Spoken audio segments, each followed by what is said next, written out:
Hello दोस्तों, कैसे हो आप सब।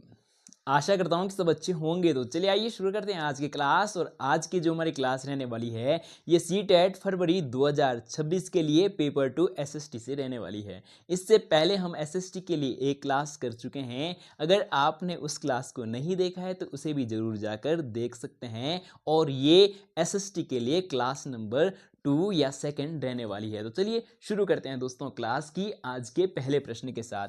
और आज के लिए जो साथियों पहला प्रश्न रहने वाला है वो है प्रश्न नंबर 17। इससे पहले वाली क्लास में हम 16 प्रश्न कर चुके हैं। अगर आपने नहीं देखी है तो जरूर जाकर देख सकते हैं।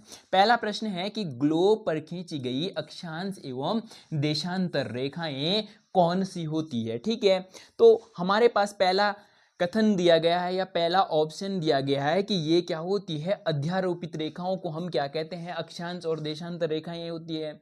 या अक्षांश और देशांतर रेखाएं क्या होती है, ग्लोब पर अध्यारोपित होती है, या वास्तविक रेखाएं होती है, या काल्पनिक रेखाएं होती है, या इनमें से कोई ही नहीं। तो साथियों, जो ग्लोब पर अक्षांश और देशांतर रेखाएं हैं यहां से बहुत प्रश्न पूछे जाते हैं।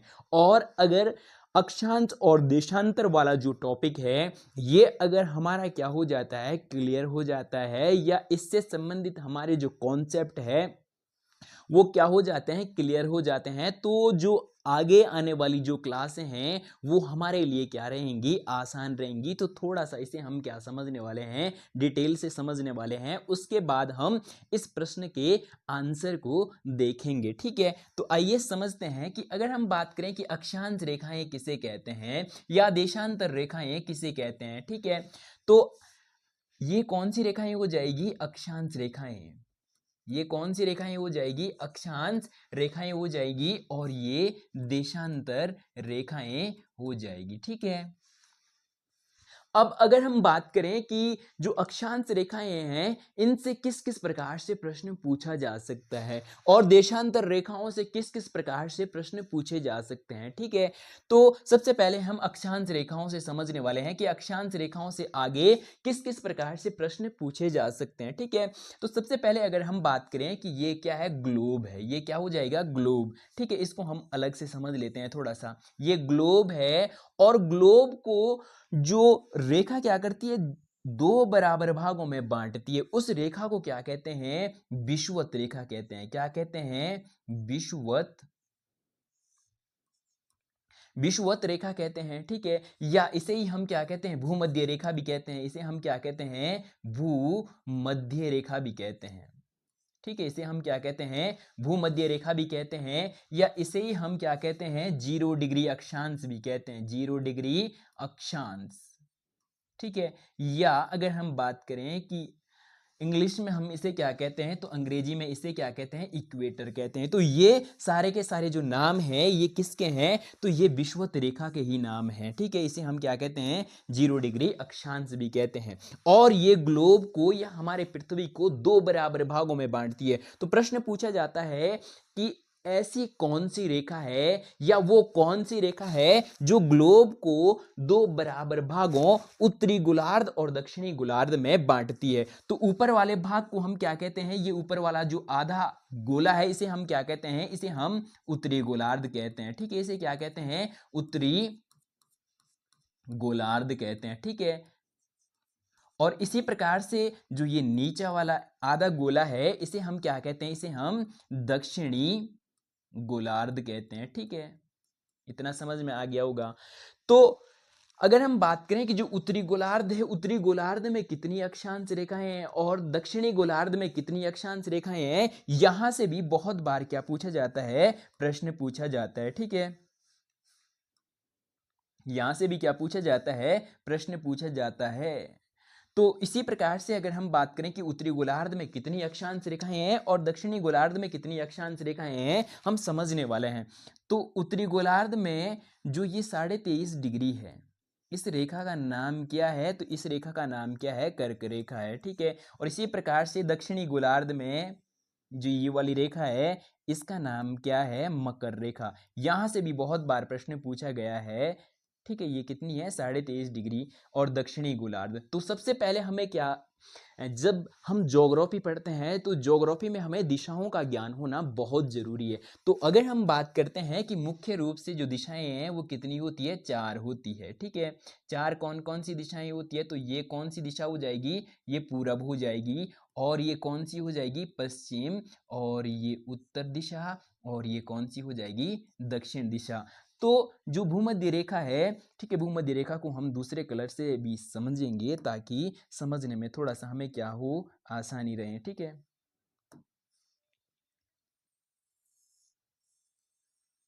तो इससे ऊपर वाला जो भाग है इसे क्या कहते हैं, उत्तरी गोलार्ध, और इससे नीचे वाले भाग को हम क्या कहते हैं, पूरे के पूरा ये, इसे हम दक्षिणी गोलार्ध कहते हैं। ठीक है, तो अगर हम बात करें, जो ये वाली हमने रेखा बताई ये कौन सी है, ये कर्क रेखा है। ठीक है, और इसी प्रकार से जो दक्षिणी गोलार्ध में 23.5 डिग्री रेखा है ये क्या है, ये मकर रेखा है। ठीक है, इसके बीच में क्या होगी, जैसे ये 0 है, 0 के बाद 1 2 3 4 5 6 7, इस प्रकार से ये 23, और 23 के बाद जब हम आगे बढ़ते हैं इसी प्रकार से आगे बढ़ते हुए क्रम में ये कौन सी रेखा है, ये 66.5 डिग्री।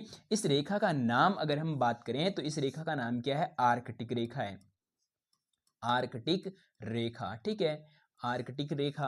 और इसी प्रकार से अगर हम बात करें दक्षिणी गोलार्ध में 66.5 डिग्री जो रेखा है उस रेखा का नाम क्या है, तो उस रेखा का नाम साथियों अंटार्कटिक रेखा है,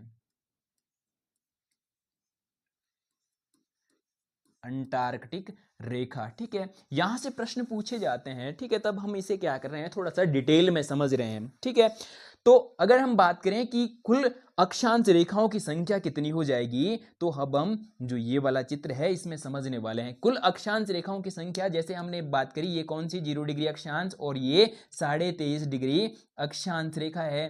ठीक है, और इसी प्रकार से ये 23.5 डिग्री दक्षिणी गोलार्ध में ये मकर रेखा है, और ये कौन सी हो जाएगी, 66.5 आर्कटिक रेखा हो जाएगी, और 66.5 डिग्री ये कौन सी हो जाएगी, अंटार्कटिक रेखा हो जाएगी। और अगर हम बात करें ये जो 90 डिग्री उत्तरी गोलार्ध में, ये 90 डिग्री उत्तरी गोलार्ध में है, इसे हम क्या कहते हैं, उत्तरी ध्रुव कहते हैं, इसे हम क्या कहते हैं, उत्तरी ध्रुव, उत्तरी ध्रुव। और इसी प्रकार से 90 डिग्री जो दक्षिणी गोलार्ध में, इसे क्या कहते हैं, तो ये क्या हो जाएगा, दक्षिणी ध्रुव हो जाएगा। ठीक है, ये क्या हो जाएगा, दक्षिणी ध्रुव हो जाएगा।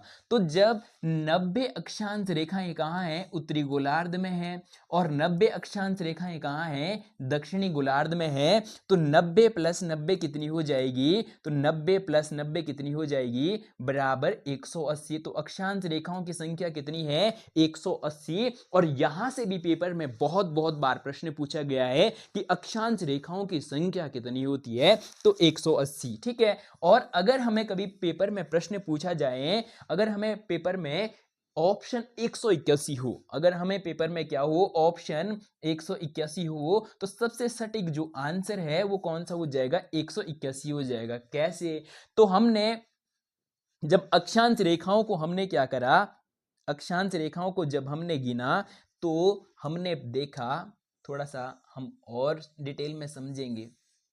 ठीक है, तो हमने समझा कि 90 अक्षांश रेखाएं उत्तरी गोलार्ध में हैं और 90 अक्षांश रेखाएं दक्षिणी गोलार्ध में हैं। लेकिन जो ये 0 डिग्री अक्षांश रेखा है, रेखा तो ये भी है, इसे ना हमने उत्तरी गोलार्ध में गिना और ना हमने दक्षिणी गोलार्ध में गिना, तो 180 प्लस 1 ये वाली तो कितनी हो जाएगी, 181। तो अक्षांश रेखाओं की संख्या कितनी है, 181 है। लेकिन पेपर में ऑप्शन में 181 ऑप्शन बहुत कम दिया जाता है या दिया ही नहीं जाता, और जब ऑप्शन 181 वाला ना हो तो इसका सही उत्तर क्या हो जाएगा, 180 वाला हो जाएगा। ठीक है, तो अक्षांश रेखाओं से हमने समझा कि अक्षांश रेखाओं की संख्या कितनी है, तो 180, और उत्तरी गोलार्ध में कितनी अक्षांश रेखाएं हैं, 90, और 90 अक्षांश रेखाएं किसमें है, दक्षिणी गोलार्ध में है। फिर अगला प्रश्न इस प्रकार से पूछा जाता है कि जो ये भूमध्य रेखा है, ठीक है, या विषुवत रेखा है, विषुवत रेखा से ध्रुवों की ओर जाने पर ये उत्तरी ध्रुव है और ये दक्षिणी ध्रुव है। भूमध्य रेखा से ध्रुवों की ओर जाने पर अक्षांश रेखाओं की जो लंबाई है वो बढ़ती है या घटती है, या समान रहती है। तो हम देख पा रहे हैं कि जैसे जैसे हम भूमध्य रेखा से ध्रुवों की ओर बढ़ रहे हैं तो इनकी लंबाई क्या हो रही है, घट रही है। और अगला प्रश्न पूछा जाता है कि जो अक्षांश रेखाएं हैं, अक्षांश रेखाओं की लंबाई के बीच की दूरी ध्रुवों पर जाने पर बढ़ती है या घटती है या एक समान रहती है? तो बीच की दूरी क्या रहती है? एक समान रहती है। ठीक है, अब हम समझेंगे कि देशांतर रेखाओं से किस किस प्रकार से प्रश्न पूछे जाते हैं। ठीक है, तो ये ग्लोब है, ठीक है, ये ग्लोब हो जाएगा। और ग्लोब में जो ये इस प्रकार से रेखाएं, खड़ी रेखाएं हैं, इन्हें हम क्या कहते हैं? लॉन्गिट्यूड भी कहते हैं। ठीक है, तो ये जो लॉन्गिट्यूड रेखाएं हैं, इन्हें क्या कहते हैं? देशांतर रेखाएं कहते हैं। अब अगर हम बात करें कि देशांतर रेखाओं से किस प्रकार से प्रश्न पूछा जा सकता है या प्रश्न पूछे जाते हैं, तो जो ये बीच वाली रेखा है, इस रेखा को क्या कहते हैं? प्रमुख यामोत्तर कहते हैं। इस रेखा को क्या कहते हैं? प्रमुख यामोत्तर कहते हैं। ठीक है, और प्रमुख यामोत्तर का मान कितना होता है? तो 0 डिग्री देशांतर। 0 डिग्री देशांतर वाली जो रेखा है उसे ही हम क्या कहते हैं? प्रमुख यामोत्तर। आएगी साथियों 360। तो अगर हम बात करें कि जो देशांतर रेखाएं हैं, देशांतर रेखाओं की संख्या कितनी होती है? तो 360 होती है। ठीक है, चलिए बढ़ते हैं आगे की ओर। अब हम इस प्रश्न के उत्तर को समझने वाले हैं। ठीक है, तो ये हमारा क्या था? टॉपिक था, इसलिए हमने थोड़ा सा इसे डिटेल में समझ लिया। आइए समझते हैं कि इस प्रश्न का सही जवाब क्या होगा कि ग्लोब पर खींची गई जो अक्षांश और देशांतर रेखाएं हैं वो अध्यारोपित रेखाएं हैं या वास्तविक रेखाएं हैं या काल्पनिक रेखाएं हैं या इनमें से कोई नहीं। तो साथियों इसका जो सही उत्तर हो जाएगा वो ऑप्शन नंबर जो सी है वो सही उत्तर हो जाएगा कि जो ग्लोब है, ग्लोब पर जो अक्षांश और देशांतर रेखाएं खींची गई है वो कैसी रेखाएं होती है? काल्पनिक होती है, वो वास्तविक नहीं होती है।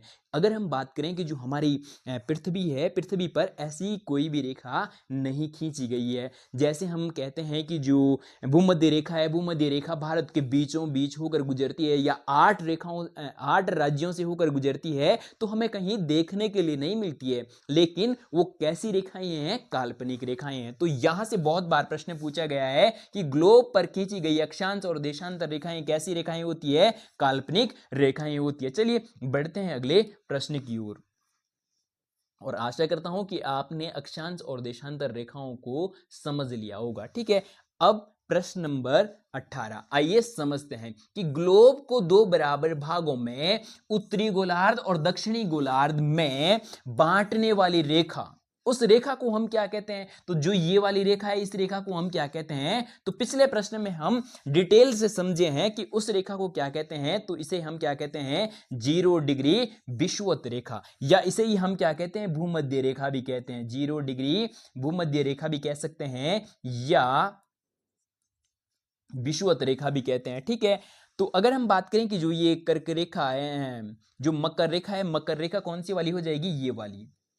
जो दक्षिणी गोलार्ध है, दक्षिणी गोलार्ध में जो 23.5 डिग्री जो रेखा होती है उसे हम क्या कहते हैं? तो उसे हम मकर रेखा कहते हैं। ठीक है, और अगर हम बात करें अगला ऑप्शन बी की 23.5 डिग्री कर्क रेखा, तो कर्क रेखा ये वाली हो जाएगी। और इसी प्रकार से 0 डिग्री देशांतर, तो 0 डिग्री देशांतर कौन सी हो जाएगी? ये वाली 0 डिग्री देशांतर हो जाएगी। ठीक है, बढ़ते हैं आगे की ओर, और इस प्रश्न का जो सही उत्तर है वो ऑप्शन नंबर जो डी है वो सही उत्तर हो जाएगा। चलिए बढ़ते हैं अगले प्रश्न की ओर। और साथियों जब हम क्लास पढ़ रहे हैं या ये क्लास देख रहे हैं तो आपको क्या करना है? क्लास को देखते देखते अपने पास एक कॉपी और पेन जरूर रखना है, ताकि जब हम पढ़ रहे हैं तो बहुत सारी चीज़ें हमें क्या करनी होती है? नोट करनी होती है। ठीक है, अगर हम सिर्फ और सिर्फ क्लास को देखते हैं तो देखने के बाद हम कुछ दिनों के बाद क्या हो जाते हैं? भूल जाते हैं। तो इसलिए अगर हम क्या करें, इन सब चीज़ों को क्या करें? कॉपी में साथ में नोट भी करते रहें, तो जब आप रिवीजन करेंगे तो उस समय ये चीज़ें अगर आप पढ़ेंगे तो ये जो पूरी की पूरी कहानी के तरीके से हम क्या कर रहे हैं? प्रश्न को समझ रहे हैं, तो ये सारी की सारी बातें उस समय याद आती है। ठीक है, तो चलिए बढ़ते हैं अगले प्रश्न की ओर। और अगला जो प्रश्न है कि अक्षांश रेखाओं की संख्या, तो हमने समझा कि जो ये भूमध्य रेखा है और भूमध्य रेखा के ऊपर ये कौन सा है? उत्तरी गोलार्ध है। तो उत्तरी गोलार्ध में कितनी अक्षांश रेखाएं थी? तो 90 उत्तरी गोलार्ध में, और इसी प्रकार से 90 दक्षिणी गोलार्ध में। तो 90 और 90 कितना हो जाएगा? 180। तो इस प्रश्न का सही उत्तर क्या हो जाएगा? ऑप्शन नंबर डी सही उत्तर हो जाएगा कि अक्षांश रेखाओं की संख्या कितनी होती है? 180। चलिए बढ़ते हैं अगले प्रश्न की ओर। और अगला जो प्रश्न है प्रश्न नंबर 20, आइए समझते हैं। और ये जो साथियों हम प्रश्न कर रहे हैं, ये प्रश्न कैसे प्रश्न हैं? ये चैप्टर 2 से टॉपिक वाइज भी लिए हमने और साथ में जो प्रीवियस ईयर क्वेश्चन पेपर है वहां से भी लिए हैं। ठीक है, चलिए बढ़ते हैं अगले प्रश्न की ओर। और प्रश्न नंबर 20 है कि देशांतर रेखाओं की संख्या कितनी होती है? तो हमने समझा था कि ये क्या है, ये प्रमुख यामोत्तर है या 0 डिग्री देशांतर है, 0 डिग्री देशांतर। तो 0 डिग्री देशांतर से अगर हम बात करें, पूर्वी गोलार्ध में कितनी देशांतर रेखाएं? 180 देशांतर रेखाएं कहाँ हैं? पूर्वी गोलार्ध में। और इसी प्रकार से 180 देशांतर रेखाएं कहाँ हैं? पश्चिमी गोलार्ध में है। तो 180 और 180 कितना हो जाएगा? 360 इस प्रश्न का सही जवाब हो जाएगा। चलिए बढ़ते हैं अगले प्रश्न की ओर। और अगला जो प्रश्न रहने वाला है प्रश्न नंबर 21, आइए समझते हैं।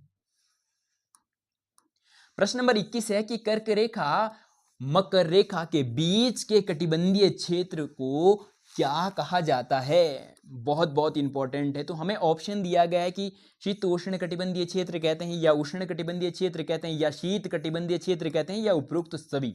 तो आइए इसे हम मैप में समझ लेते हैं। ठीक है, तो ये ग्लोब है और ग्लोब पर ये कौन सी रेखा है? तो ये विषुवत रेखा है। ये कौन सी रेखा हो जाएगी? तो ये विषुवत रेखा या 0 डिग्री अक्षांश या भूमध्य रेखा हो जाएगी। ठीक है, तो भूमध्य रेखा से यहां पर पूछा गया कि कौन सा कर्क रेखा, तो कर्क रेखा कौन सी हो जाएगी? ये वाली कर्क रेखा। और मकर रेखा, मकर रेखा ये वाली हो जाएगी। तो इसके बीच का जो ये क्षेत्र है, इस क्षेत्र को क्या कहा जाता है? तो अगर हम बात करें इस क्षेत्र को क्या कहा जाता है, तो उष्ण कटिबंधीय क्षेत्र कहा जाता है। ऑप्शन नंबर जो बी है वो क्या हो जाएगा? सही उत्तर हो जाएगा। ऑप्शन नंबर बी क्या हो जाएगा? सही उत्तर हो जाएगा। अगर अब हम बात करें कि यहां पर उष्ण, उष्ण का मतलब क्या होता है? गर्मी। उष्ण का मतलब क्या होता है? गर्मी या गर्म। ठीक है, तो यहां पर गर्मी क्यों होती है? तो इसे भी थोड़ा सा हम क्या करेंगे, डिटेल में समझ लेंगे कि जो उष्ण कटिबंधीय क्षेत्र है या शीतोष्ण कटिबंधीय क्षेत्र है, इसका मतलब क्या होता है। ठीक है,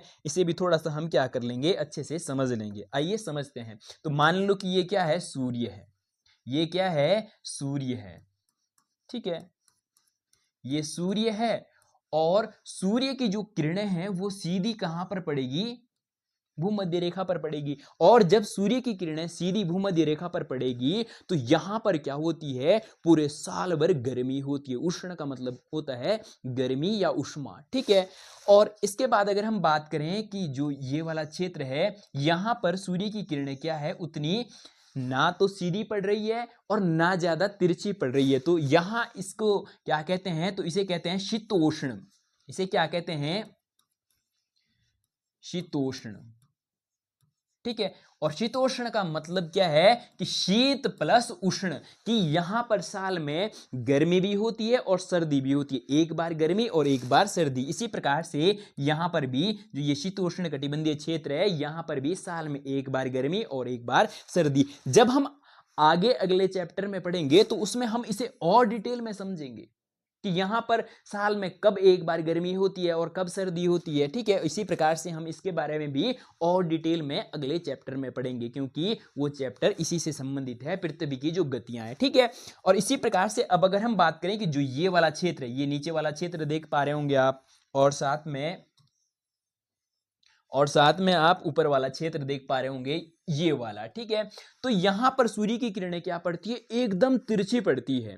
इसलिए सूर्य की जो ऊष्मा है वो यहां तक बहुत कम पहुंच पाती है। और जब सूर्य की किरणें यहां तक तिरछी पड़ती है और ऊष्मा बहुत कम पहुंच पाती है, तो इस क्षेत्र को क्या कहते हैं? शीत कटिबंधीय। शीत का मतलब क्या होता है? ठंडा। ठीक है, शीत कटिबंधीय क्षेत्र। ठीक है, शीत कटिबंधीय क्षेत्र। ठीक है, आशा करता हूं कि आप ये समझ गए होंगे और अगली जो आने वाली क्लासें हैं उसमें हम ये भी समझने वाले हैं कि शीत कटिबंधीय क्षेत्र में कौन कौन सी वनस्पति पाई जाती है या उष्णकटिबंधीय क्षेत्र में कौन सी वनस्पतियां पाई जाती है। तो इन तमाम चीजों के बारे में हम आगे आने वाली क्लासों में और डिटेल में समझेंगे। तो चलिए बढ़ते हैं अगले प्रश्न की ओर। और अगर हम इस प्रश्न के सही उत्तर की बात करें तो इस प्रश्न का सही उत्तर हो जाएगा कि कर्क रेखा और मकर रेखा के बीच के कटिबंधीय क्षेत्र को क्या कहते हैं, तो उष्ण कटिबंधीय क्षेत्र कहते हैं। अब अगर हम बात करें कि कटिबंधीय का मतलब क्या होता है, ठीक है, कटिबंधीय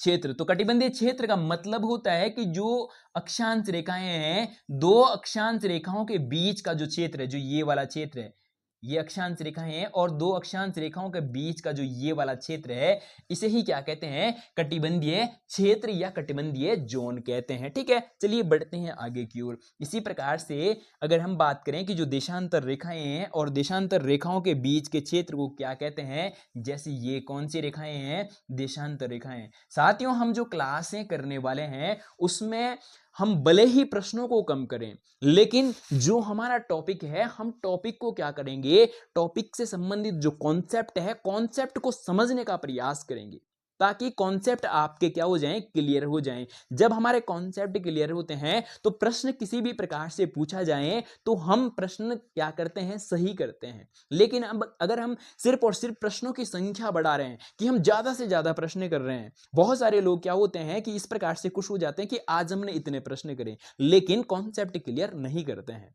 तो हम कोशिश करेंगे कि प्रश्न भले ही हम कम भी करें, हम एक ही प्रश्न में क्या है, कम से कम 5 या 6 प्रश्न बना लेते हैं। तो हमारा जो ज्यादा से ज्यादा प्रयास रहेगा या फोकस रहेगा वो कॉन्सेप्ट को समझने का रहेगा या कॉन्सेप्ट को क्लियर करने का रहेगा। ठीक है, इसी प्रकार से अगर हम बात करें कि जो ये देशांतर रेखाएं हैं और देशांतर रेखाओं के बीच का जो ये क्षेत्र है, देशांतर रेखाओं के बीच का जो ये क्षेत्र है, इसे क्या कहते हैं, इसे गौर कहते हैं। इसे क्या कहते हैं, गौर कहते हैं। तो जो अक्षांश रेखाएं हैं, अक्षांश रेखाओं के बीच का जो ये वाला क्षेत्र है, ये वाला क्षेत्र है, इसे क्या कहते हैं, कटिबंधीय क्षेत्र या कटिबंधीय जोन। और जो देशांतर रेखाएं हैं, इसके बीच के क्षेत्र को क्या कहते हैं, गौर कहते हैं। और यहां से भी पेपर में प्रश्न पूछा गया है। ठीक है, चलिए बढ़ते हैं अगले प्रश्न की ओर। और अगला जो प्रश्न रहने वाला है प्रश्न नंबर 22। प्रश्न नंबर 22 है, बहुत बहुत महत्वपूर्ण प्रश्न है या बहुत बहुत इंपॉर्टेंट प्रश्न है और परीक्षाओं में कई बार पूछा भी गया है। ठीक है, तो प्रश्न है कि भारत का मानक समय, बहुत बहुत इंपॉर्टेंट है, हमें दिया गया है कि 82.5 डिग्री पश्चिमी देशांतर है।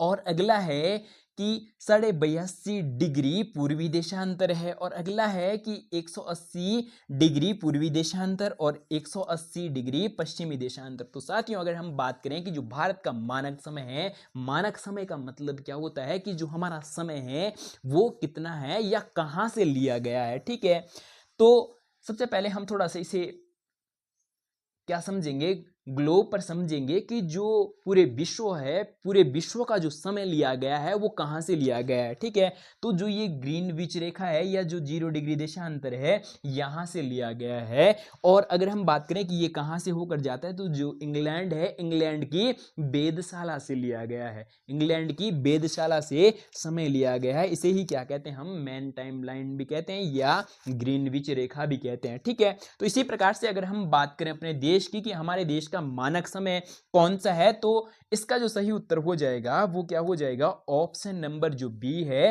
वो क्या हो जाएगा, सही उत्तर हो जाएगा कि 82.5 डिग्री पूर्वी देशांतर से हमारा समय लिया गया। और अगर हम बात करें कि किस राज्य से, तो उत्तर प्रदेश के मिर्जापुर से लिया गया है। ये भी बहुत बहुत महत्वपूर्ण है। ठीक है, भारत का मानक समय कितना हो जाएगा, 82.5 डिग्री पूर्वी देशांतर। तो जैसे ये देशांतर रेखाएं हैं, ठीक है, तो ये 0 डिग्री देशांतर। इसी प्रकार से अगर हम आगे बढ़ें तो ये 15 डिग्री देशांतर, 15 डिग्री के बाद 30 डिग्री देशांतर, 30 के बाद कितना हो जाएगा, 45। इसी क्रम में हम आगे बढ़ेंगे। ठीक है, और अगर हम बात करें कि 15 डिग्री देशांतर आगे बढ़ने पर जब पृथ्वी क्या करती है, 15 डिग्री देशांतर इस प्रकार से घूमती है, तो 15 डिग्री देशांतर के बीच कितना समय लगता है, तो 1 घंटा। 1 घंटे में पृथ्वी कितना घूमती है, 15 डिग्री देशांतर घूमती है। अगर हम बात करें कि इसको हम कैसे निकाल सकते हैं, तो हम निकाल सकते हैं कि टोटल देशांतर रेखाओं की संख्या कितनी होती है, 360 होती है, जैसे कि हमने इससे पहले वाले प्रश्नों में जाना या समझा। ठीक है, और अगर हम बात करें कि जो हमारी पृथ्वी है, हमारी पृथ्वी क्या करती है, एक चक्कर अपने अक्ष पर एक चक्कर कितने समय में पूरा करती है? तो 24 घंटे में करती है। ठीक है, अब अगर हम इसको काटें, अगर हम सीधा सीधा काट दें तो ये 15 बार करता है, लेकिन अगर आपको इस प्रकार से काटना नहीं आता है तो आप इसको पहले 2 से काटेंगे तो 360 का आधा कितना होता है? 180 होता है, और 24 का आधा कितना होता है? 12 होता है। फिर हम इसको 2 से काटेंगे तो ये 90 बार कटेगा 2 से, और ये 6 बार कटेगा। फिर 90 को भी अब अगर हम 2 से काटेंगे तो 45 बार कटेगा, और 6 कितने बार कटेगा? 2 से 3 बार। और अगर अब हम 3 का भाग किस में देते हैं? 45 में देते हैं, तो 15 बार जाएगा। 3 एकम 3 और 1 और 5 और 3 पंजे 15। तो जो हमारी पृथ्वी है, हमारी पृथ्वी 1 घंटे में कितना देशांतर घूमती है? 15 डिग्री देशांतर घूमती है। ठीक है, तो अगर हम बात करें कि जो इस प्रश्न का सही उत्तर है वो ऑप्शन नंबर बी सही उत्तर हो जाएगा। ठीक है, अब हम देशांतर से संबंधित या इससे संबंधित आगे प्रश्न भी करने वाले हैं। ठीक है,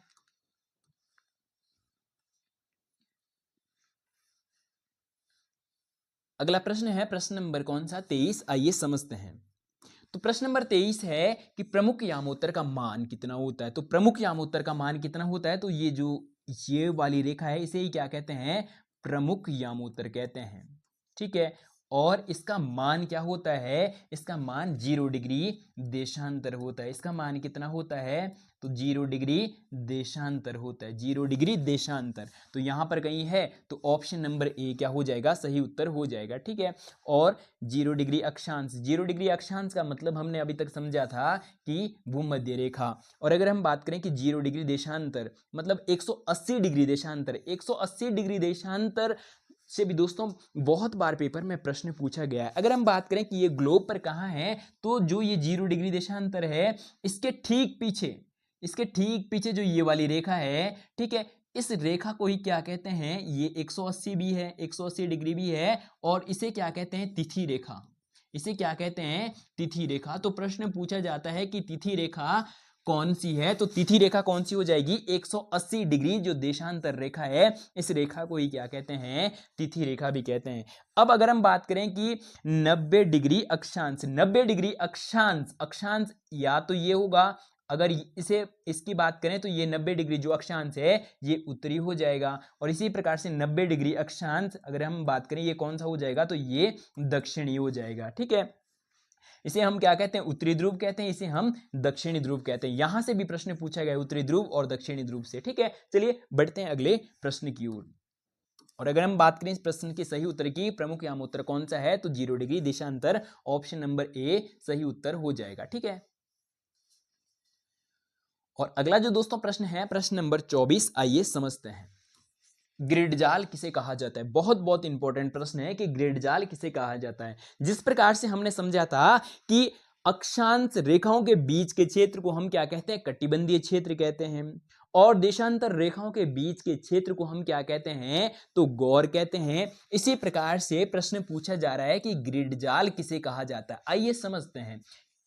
ये अक्षांश रेखाएं हो जाएगी, ठीक है, और ये अक्षांश रेखाएं इस प्रकार से होती है, और ये कौन सी रेखाएं हो जाएगी? देशांतर रेखाएं हो जाएगी। जब हम अक्षांश रेखाओं और देशांतर रेखाओं को एक ही ग्लोब पर समझें, यानी इस प्रकार से समझें, ये अक्षांश, ठीक है, ये कौन सी रेखाएं हो जाएगी?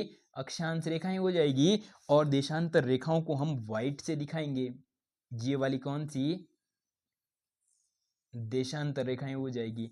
तो जो अक्षांश और देशांतर रेखाओं का जो ये बीच का क्षेत्र है, अक्षांश रेखाओं और देशांतर रेखाओं का जो ये बीच का क्षेत्र है, इसे ही क्या कहा जाता है साथियों? ग्रिड जाल कहा जाता है। तो अक्षांश और देशांतर रेखाओं के जो बीच का क्षेत्र है, इसे क्या कहा जाता है? ग्रिड जाल कहा जाता है। तो ऑप्शन नंबर जो 4 है वो क्या हो जाएगा? सही उत्तर हो जाएगा। केवल सी क्या है? सत्य है। ठीक है, चलिए बढ़ते हैं अगले प्रश्न की ओर, और इस प्रश्न का सही उत्तर क्या हो जाएगा? ऑप्शन नंबर सी सही था। तो ऑप्शन नंबर सी के लिए कौन सा कथन सी सही था, और ऑप्शन नंबर 4 फिर इसका क्या हो जाएगा? सही उत्तर हो जाएगा। चलिए बढ़ते हैं अगले प्रश्न की ओर, और अगला जो प्रश्न रहने वाला है प्रश्न नंबर 26, आइए समझते हैं। प्रश्न नंबर 26 है कि मानक समय रेखा, ठीक है, 82.5 डिग्री भारत के कितने राज्यों से होकर गुजरती है। यानी कहने का मतलब है कि जो भारत का मानक समय है, मानक समय जो रेखा है वो भारत के कितने राज्यों से होकर गुजरती है। ठीक है, हमें ऑप्शन दिया गया है कि 4 राज्यों से, 5 राज्यों से, 6 राज्यों से या 7 राज्यों से।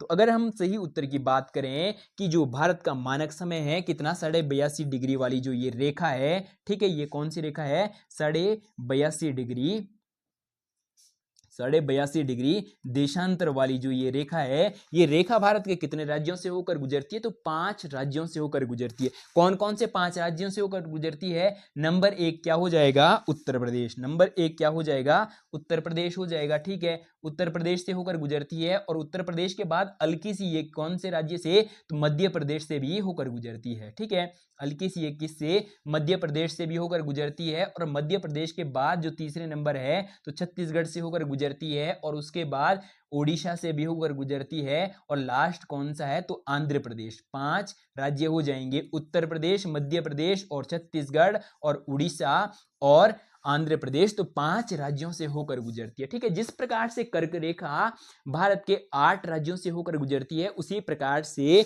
जो मानक समय रेखा है वो भी भारत के 5 राज्यों से होकर गुजरती है। ठीक है, तो यहां से भी प्रश्न पूछा जा सकता है। चलिए बढ़ते हैं अगले प्रश्न की ओर। और हम जो समझ रहे हैं, समझने का प्रयास कर रहे हैं, प्रत्येक प्रश्न को वो मैप के माध्यम से या मानचित्र के माध्यम से समझने का प्रयास कर रहे हैं। और जब हम कोई सी भी चीज मानचित्र या मैप के द्वारा समझते हैं तो वो ज्यादा लंबे समय तक क्या रहती है, याद रहती है। ठीक है, चलिए बढ़ते हैं अगले प्रश्न की ओर। अगला जो प्रश्न है, प्रश्न नंबर कौन सा, प्रश्न नंबर 27। ठीक है, प्रश्न नंबर 27 है कि यदि ग्रीनविच यामोत्तर समय दोपहर, अगर की जो ग्रीनविच यामोत्तर है उस पे जो दोपहर का समय है, दोपहर के समय के कितने बज रहे हैं, 12 बज रहे हैं। ठीक है, हो तो 45 पूर्वी देशांतर पर क्या समय हो रहा होगा। तो साथियों इसे थोड़ा सा डिटेल से समझेंगे, क्योंकि यहां से भी सीटेट में एक प्रश्न पूछा जाता है। तो इसे हम क्या करेंगे, थोड़ा सा डिटेल से समझ लेंगे। तो ये कौन सी रेखा है, ये 0 डिग्री देशांतर। और 0 डिग्री देशांतर को ही क्या कहा जाता है, प्रमुख यामोत्तर कहा जाता है, प्रमुख यामोत्तर। ठीक है, इसे क्या कहा जाता है, प्रमुख यामोत्तर भी कहा जाता है। तो 0 डिग्री जो देशांतर है, इससे पूरब में जाने पर, अगर हम इससे पूरब में जाते हैं तो समय बढ़ता है, और अगर हम पश्चिम में आते हैं तो समय घटता है। अगर हम जो 0 डिग्री यामोत्तर है इससे 15 डिग्री देशांतर अगर हम पूरब में जाएंगे तो 1 घंटा समय बढ़ेगा।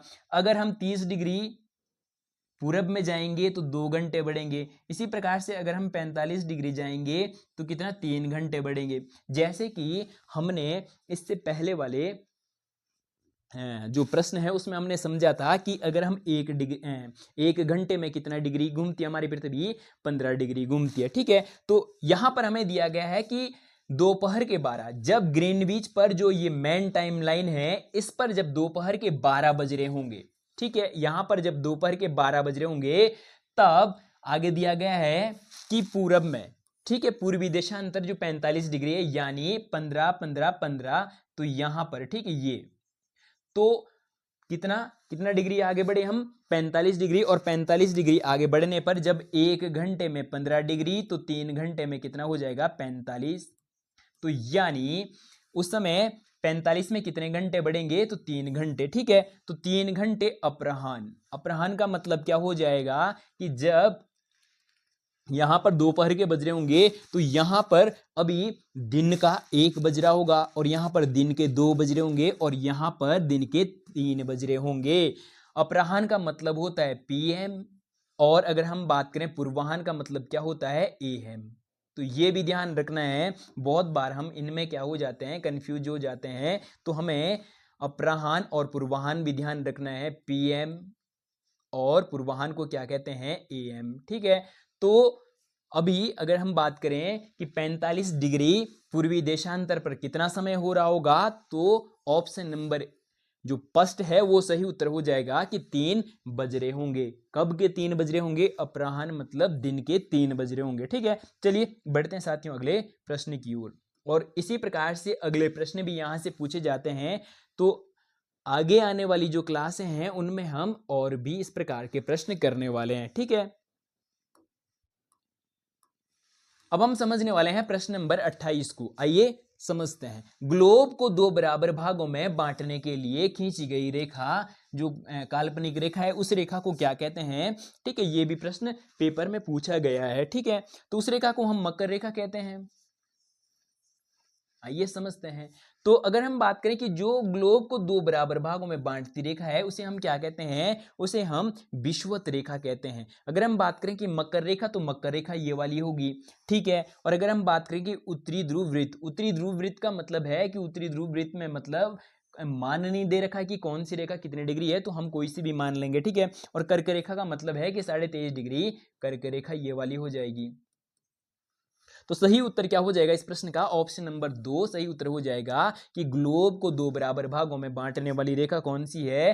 तो भूमध्य रेखा है। ग्लोब को 2 बराबर भागों में बांटने वाली रेखा कौन सी है? भूमध्य रेखा है। ठीक है, चलिए बढ़ते हैं अगले प्रश्न की ओर। और इस प्रश्न का सही उत्तर ऑप्शन नंबर 2 सही उत्तर हो जाएगा। भूमध्य रेखा को ही क्या कहते हैं? विषुवत रेखा भी कहते हैं। ठीक है, अगला जो प्रश्न है, प्रश्न नंबर कौन सा हो जाएगा? प्रश्न नंबर 29। आइए समझते हैं। और ये आज के लिए सेकंड लास्ट प्रश्न रहने वाला है। तो साथियों, इस प्रश्न को करने से पहले या इस प्रश्न को समझने से पहले, अगर आप हमारे सारथी कोचिंग सेंटर में पहली बार हो और चैनल को सब्सक्राइब नहीं किया है तो चैनल को सब्सक्राइब और साथ में एक कमेंट जरूर करें कि आपको हमारी क्लास कैसी लगती है। और साथ में इस वीडियो के या इस क्लास के अंत में इस क्लास को अपने सभी साथियों तक शेयर जरूर करें जिनका भी इस बार सीटेट का पेपर हो। ठीक है, चलिए बढ़ते हैं 29वें प्रश्न की ओर। तो प्रश्न है कि अक्षांशों के बारे में निम्नलिखित कथनों पर विचार कीजिए। कि जो नीचे हमें कौन सी रेखाएं दी गई है? अक्षांश रेखाएं दी गई। अक्षांश रेखाएं कौन सी होती है? तो अक्षांश रेखाएं ये वाली होती है। ठीक है, तो हमें अक्षांशों के बारे में क्या करना है? क्या करना है? सही उत्तर की पहचान करनी है। ठीक है, तो पहला दिया गया है कि मकर रेखा दक्षिणी गोलार्ध से होकर गुजरती है। कि जो मकर रेखा है, मकर रेखा क्या करती है? दक्षिणी गोलार्ध से होकर गुजरती है। आइए समझते हैं।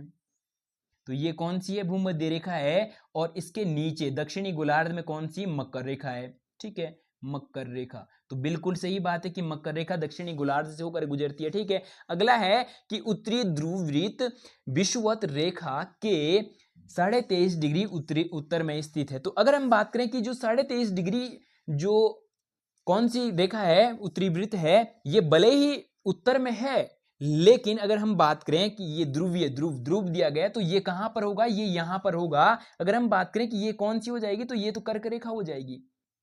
ठीक है, लेकिन हमें क्या बताया गया है? उत्तरी ध्रुवीय वृत्त। ठीक है, तो ध्रुवीय वृत्त कहां होगा? यहां होगा। ठीक है, और यहां पर 23.5 दे रखा, तो ये क्या हो जाएगा? गलत हो जाएगा। समझ में नहीं आया है तो एक बार फिर से समझ लेते हैं। ठीक है, जो कथन सेकंड है, कथन सेकंड में पूछा गया कि उत्तरी ध्रुव वृत्त कौन सा हो जाएगा? ये वाला हो जाएगा। और आगे है कि विषुवत रेखा के 23.5 डिग्री उत्तर में। तो जो विषुवत रेखा है, विषुवत रेखा के 23.5 उत्तर में कौन सी होती है?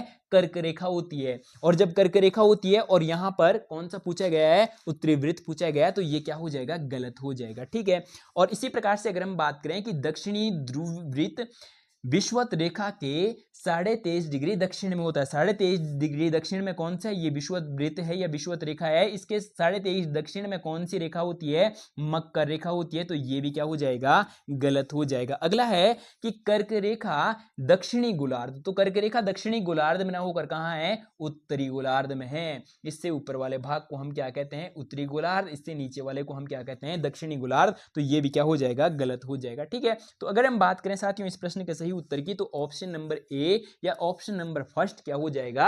सही उत्तर हो जाएगा। चलिए बढ़ते हैं अगले प्रश्न की ओर।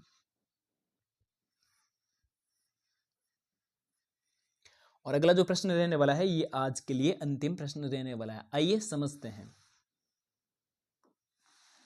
प्रश्न है कि निम्नलिखित में से ग्लोब के बारे में सही कथन का क्या करना, हमें चयन करना है कि ग्लोब के बारे में हमें क्या करना है, सही कथन का चयन करना है। आइए समझते हैं।